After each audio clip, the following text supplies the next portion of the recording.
For the first time in history, wind and solar farms have generated more electricity worldwide than coal, marking a major milestone in the global transition toward cleaner energy.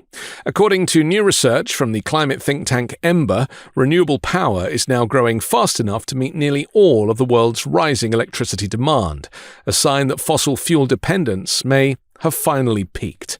In the first half of 2025, solar energy production surged by nearly a third compared to the same period last year, providing 83% of the increase in global electricity demand. Wind power expanded by more than 7%, allowing total renewable generation to edge past coal for the first time. This is a crucial turning point. Clean energy is now growing quickly enough to keep pace with global demand. Much of this progress has been driven by China and India, which have led the world in expanding renewable infrastructure. China alone added more clean energy capacity than every other country combined, leading to a 2% drop in fossil fuel use during the first half of the year. India's renewable growth outpaced its electricity demand more than threefold, cutting coal and gas use by 3.1% and a striking 34% respectively. Meanwhile, the International Energy Agency projects that renewable power could more than double by 2030, with solar energy expected to account for roughly 80% of that growth. The expansion of renewables will continue to be dominated by solar, the IEA's executive director said, but wind, hydropower, bioenergy, and geothermal sources will also play vital roles. The IEA forecasts that while China will remain the largest driver of renewable growth, India will rise as the second most important market by the end of the decade. Emerging economies such as Saudi Arabia, Pakistan, and several Southeast Asian nations are also heavily investing in solar infrastructure. One major omission to all of this is, of course, the United States. Under Donald Trump, who is a climate change denier, the focus is on coal and fossil fuels, as if it was 1950 all over again. We're getting rid of the falsely named renewables. By the way, they're a joke. They don't work. They're too expensive. They're not strong enough to fire up the plants that you need to make your country great. The wind doesn't blow. Those big windmills are so pathetic and so bad, so expensive to operate. And they have to be rebuilt all the time, and they start to rust and rot. Most expensive energy ever conceived, and it's actually energy. You're supposed to make money with energy, not lose money. You lose money, the governments have to subsidize. You can't put them out without massive subsidies.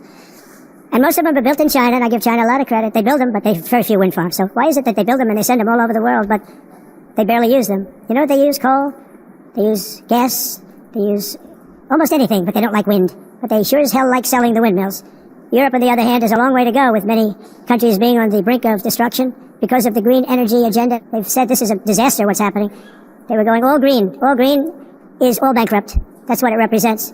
And it's not politically correct. I'll be very badly criticized for saying it, but I'm here to tell the truth. I don't care. It doesn't matter to me. In fact, the US experienced a surge in electricity demand that outpaced its renewable capacity, leading to a 17% rise in coal use in the first half of the year.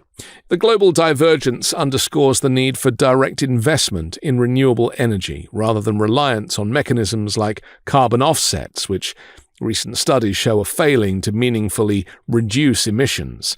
A review from the University of Oxford Smith School found that carbon offset systems suffer from deep-seated systemic flaws and often exaggerate their impact. Projects have frequently been credited for emissions reductions that never truly occurred, for example, funding wind farms that would have been built anyway, or protecting forests only to push logging activities elsewhere. Carbon offsetting is a bit of a scam and has been used by energy companies to claim that they are investing in renewables when in fact they're doing nothing of the sort. By contrast, the surge in renewable energy represents real measurable progress. Where offset schemes have struggled to balance the global carbon equation, wind and solar are now achieving tangible results, cutting coal, reducing emissions and reshaping the world's power system. If current trends continue, 2025 may be remembered as the year the clean energy revolution truly began to take hold.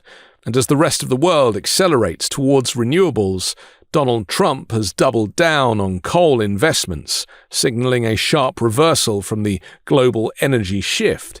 He removed the US once again from the Paris Climate Accord and is continuing to receive pressure, not to mention gifts, from the fossil fuel industry.